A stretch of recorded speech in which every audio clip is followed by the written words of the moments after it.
This is your co-host, Kierry McDonald, for MFN Radio. I am here with our main hosts, Trevor and Kielley Koyote. Thank you very much for having me, guys. It's truly an awesome experience to be out here. So, what brings you out here? Definitely the Miawpukek First Nation powwow, but also the invitation that Trevor extended out to me, honestly, to perform She Belongs to Me during the powwow. And it's been an amazing experience so far, seeing everybody in their regalia as well as the dancing and whatnot. But I definitely think the biggest thing that intrigued me was the grass dancers, how they had to bless the ground before people were to officially dance on it. Yeah, I gotta say though, like, the performance was pretty hard hitting though. Yes. Like, it was unexpected because, like, we just had all these technical issues setting up ourselves. But as soon as we realized all this was on the go, like, it just kicked in. And it hit hard. As soon as you heard it, you automatically knew that something big was on the go, straight to the stage. Absolutely. Oh, it's no worries, boys. But somebody will get that, I'm sure. But that's amazing to hear though, man, because again, when I walked on stage, I was really nervous. I drove for 2 hours from Grand Falls. I was like, crap, I might have to set up a tent, and I didn't feel like a full artist just there. But to jump into something, I always know head first, always, because if you wait to postpone something, you always feel even more fearful of actually doing it. And I went up on stage, and man, I've performed in Sweden. I've performed from Winnipeg all the way over to, Grand Falls, if you will. And that stage, as tiny as it was, that gave me the most shakes ever. I was so nervous because it's like, it's a heartfelt song, and it's something that I know touched a lot of people, and I'm very happy about that, but I was so afraid of messing it up. So afraid, man. Well, dude, I can honestly say it sounded just like the studio recording. Like, not a word of a lie. That blew my mind. I mean, when it was first released, it struck a lot of people hard, including myself, because of the recent tragedy. Yeah. And, to hear that performed as an honorarium, like, I think that touched a lot of people. Like, I gotta say. That is pretty awesome. Thank you very much. Yes, because I sent that to Kierry, and Kierry was, wow, this is beautiful. And another question, do you think you'll be back next year? Absolutely, 100%. This is something that I've never experienced before in terms of culture, tradition, and again, different food. This is the first time. Kierry, even you told me earlier today, just the Indian tacos, and I heard about them in New Brunswick, and I was like, I need to try this, and I told you, you would not be disappointed. It was something I haven't tried before. It was like Mexican cuisine, but then you have this lovely sweet fried bread at the bottom of it, and I know damn well I'm gonna have to try and make that for my brother as well when I get back to the house, because it's so good. Yeah. So whereabouts are you normally originating from, and where do you reside now? Well, I definitely say that I'm from St. John's. Originally, I was born in Markham, Ontario, but I moved here when I was 5, and I still kind of maintain the mainlander accent a little bit. But if you get a couple beers in me, I can definitely throw on a good harsh Bay accent. And I started there. I don't have much memory of the actual big city and whatnot, but it's always been kind of ingrained in my blood that I like the big city sounds, the lights, and the giant buildings and stuff like that. And to move here, I only realized how much I took for granted in terms of the geography, the landscape, and the hiking trails. Because it's like, right now, we have 2 abandoned military bases that is just like, they're doing nothing with it. You can go and explore it, and you have Signal Hill as well as the whole East Coast Trail. And for something like that, I mean, it took me quite a little while to really absorb, instead of be like, oh, there's always these hiking trails around. I was like, no. This is something that people in Winnipeg, people in Toronto do not see every day, and they come here for that reason. And that's true. Yeah. Also, are there any shows we should be on the lookout for? Absolutely. I'm pleased to say that I'm actually playing Salmon Fest on July 14th. And I believe I'm the first Newfoundland hip hop artist to actually ever make it to the Salmon Fest stage, and I'd be sharing the same stage as Aerosmith. That was there, as well as Kiss and the Eagles and stuff.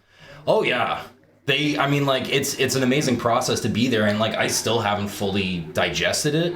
Yeah. Because it's so many big names on there that came through, and then it's like, oh yeah, Kielley Koyote, the dude that you knew from down the street is now playing Salmon Festival, you know? And it was definitely the first time that I felt like I was treated as an artist, compensated as an artist, and really felt like, you know what, I'm in one of the stepping stones to being a great artist. And are you working on an album? Because if that's the single, I can only imagine a full album. Well, that's the plan right now. I'd love to make an album, and right now I'm in the process of really kind of nailing down some different beats. I'm trying to teach myself how to produce as well. But I know for the East Coast Music Awards, I would need to put an album together, and definitely "She Belongs to Me" will be the first track on that. Sick. I love that. Right on. You've had a few tour shows and all that so far. What were your most memorable stops so far since your career has started and kicked off? Man, you're giving me some chills with that question. That's a great question. There were definitely some really funny places, I'm not gonna lie. So the most memorable in terms of just meeting other Newfoundlanders, I was in Belleville, Ontario, and I always put a Newfoundland flag up in the back, and and everybody who would be a Newfoundlander there would be like, okay, who's the brother here? Who's here for that? And I met a guy who actually rode the Newfie Bullet, and I met another dude who lived on the same street as Wendy did in the 70s, and Wendy was renting a place by Rabbit Town. It's one of the older parts, and it was just crazy, and it felt like this connective oneness where it's like, if you've ever been on the Rock, then like, you know, you know somebody there. It's almost like, okay, cool, everybody else here is really weird, but we got this one person here. I'm so sorry for swearing. But everybody gets one. So that was really cool. I definitely really liked Kingston in Ontario as well.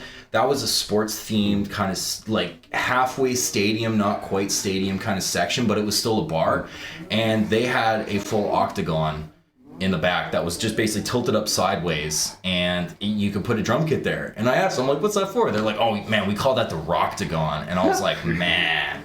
And that was the first time I was actually able to stand up on the speakers and monitors while I was performing, and that was something that I felt was, I don't know, a little achievement, I suppose, as an artist, because everybody has a smaller stage. Everybody starts with the lower bar venues first, but when you're actually able to physically stand up and just kind of just rap at somebody over some of the equipment, that was amazing. And for the East Coast, I actually really enjoyed Moncton. Moncton was kind of like the secret headquarters of hip hop for East Coast, and that was, I recently just went on that tour with Fortunato Ticini on the East is in the House tour, and there was a guy, Mike Dow. He was a legally blind rapper, and he sounded like Big L.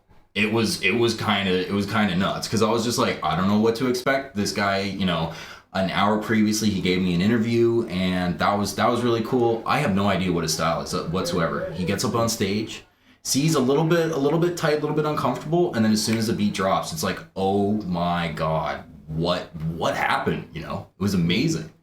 And so that was a really cool show. I also really enjoyed Halifax, but on the opposite side of most memorable, this is going to be terrible. I'm so sorry for anybody from Cornwall, Ontario, but as soon as we got into Cornwall, Ontario, we started making jokes that it was called Cornhole, Ontario. It was terrible. And long story short, they had an amazing bar there, fully decked out with dance equipment, or not dance equipment, but dance lights and everything like that. But what was the weirdest thing about it is that we almost got into a fist fight with a couple of the locals, and we were like, I'm on tour with two other guys. They're city slickers, you know. They're really pushing the gangster kind of vibe, and so they start kind of escalating it a bit. And I'm there, I'm holding the keys, and I'm like, guys, it's 3 a.m. We're not from this town, and I'm pretty sure everybody here knows these two guys that somehow want to pick a scrap. Let's just go. Took about half an hour to convince, and finally we get out of the car and we're going, and I'm like, boss, I'm going to the Tim Hortons drive-thru right now, because if anybody's following us, they wouldn't go near us because there's too many cameras and whatnot. Let's go around a couple times, and then we just get out of Dodge. It was such a strange experience because I've never dealt with kind of an aggressive level of that. But I know if there was like 3 me's on tour, I think I'd be everybody's friend, really. And another one too, that I think really made me kind of dig deep to become an artist and to maintain still feeling like a creative artist was we were playing in Winnipeg. And we drove, I would say, 12 to 18 hours just straight. Like, we would just take different turns, everything like that. And I flew in from St. John's to Ottawa, then drove from Ottawa to Winnipeg.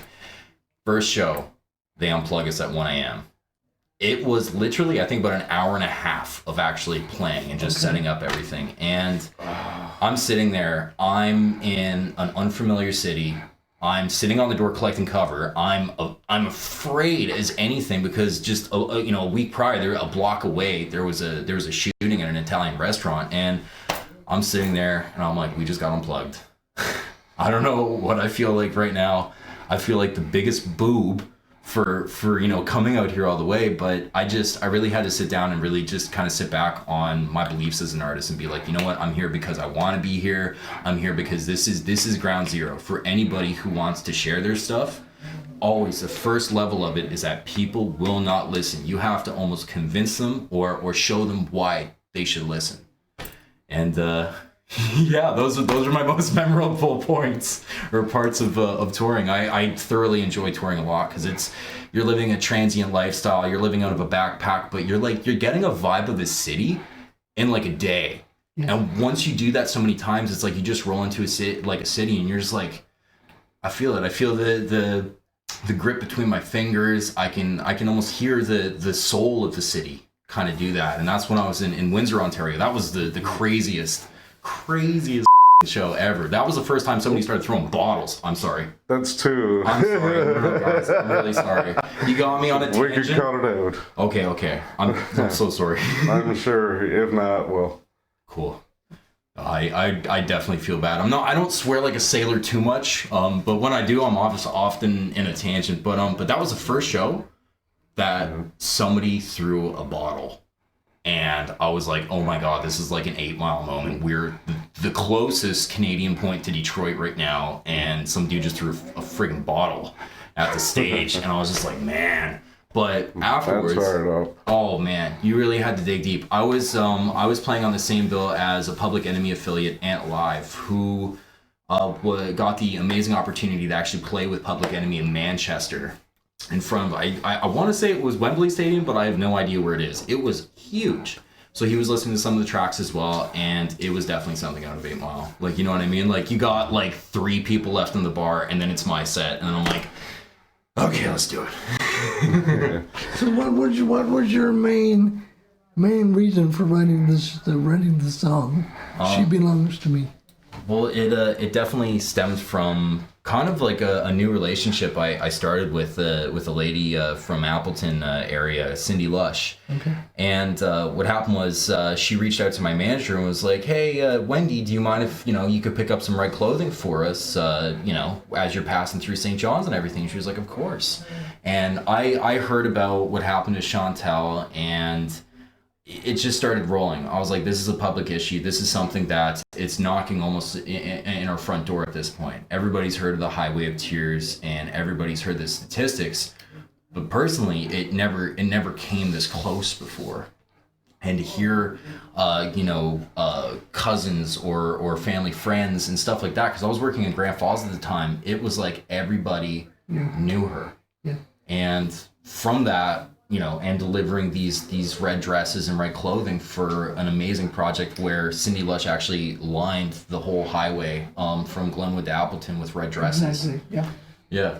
And she, I think it took her probably about a day or so, and I was really like itching. I'm like, I should really write a track about this, but I'm so scared, and I need to be articulate with this, because if I try and do this in a different way, the whole authenticity, the whole feeling of it would be lost, and it would almost sound cheesy or almost like a gimmick. And that's when Cindy sent over a poem to Wendy, and she was like, I really want Josh to read this and do something with it.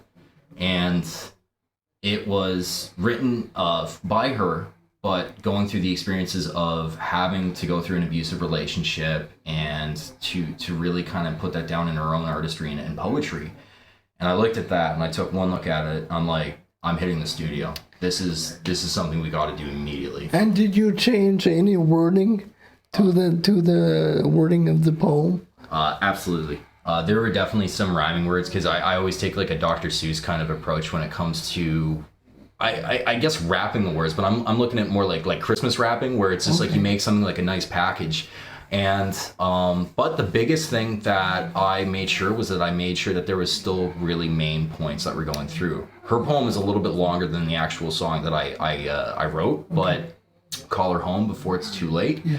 That is the opening of her poem completely. And different kind of things that really resonated with me a lot would be like he's gonna take her away from her family and her friends and everything like that. And I really wanted to play on that as well, where there's definitely something rhyming with that, but then it's also hard hitting.